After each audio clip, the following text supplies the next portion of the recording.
Байтұрсынұлы мемлекет қайраткері, ақын, публицист, қазақ тіл білімі мен әдебиеттану ғылымдарының негізін салушы ғалым, ұлттық жазудың реформаторы, ағартушы.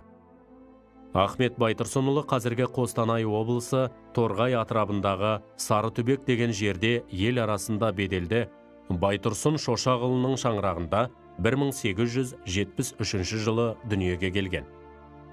Жангелдин ауданы Ақкөл ауылына жақын тұста Ахмет Байтұрсынұлының өмірге келген үйі сақталып тұр. Сонымен қатар, әулетінің үлкен қорымында Ахметтің әкесі Байтұрсын, ағалары Қали мен Мәшен жерленген. Әкесінің інісі Ерғазы Ахметті Торғайдағы 2 сыныптық орыс қазақ мектебіне береді. Оны 1891 жылы бітіріп, Орынбордағы 4 жылдық мұғалімдер даярлайтын мектепке оқуға түседі.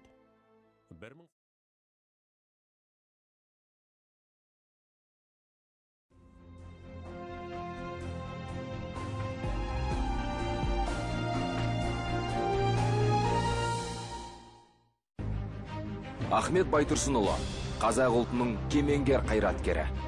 20 ғасырдағы ұлт азаттық қозғалысы жетекшілерінің бірі. Ақын, ағартушы, түркітанушы ғалым, аудармашы. Тұңғыш жалпыұлттық қазақ газетінің іргесін қалаушылардың бірі. Қазақ тілі әліпбиін жасап, қолданысқа енгізді. Ахмет Байтұрсынұлының әліпбиін Қытай, Ауғанстан және Иранда тұрып жатқан қазақтар әлі күнге дейін қолданады. Алаш қозғалысы жетекшілерінің бірі. Алаш автономиялық үкіметінің мүшесі. 1937 жылы тұтқындалып, ату жазасына кесілді. Балам деген жұрт болмаса, жұртым дейтін бала қайдан шықсын?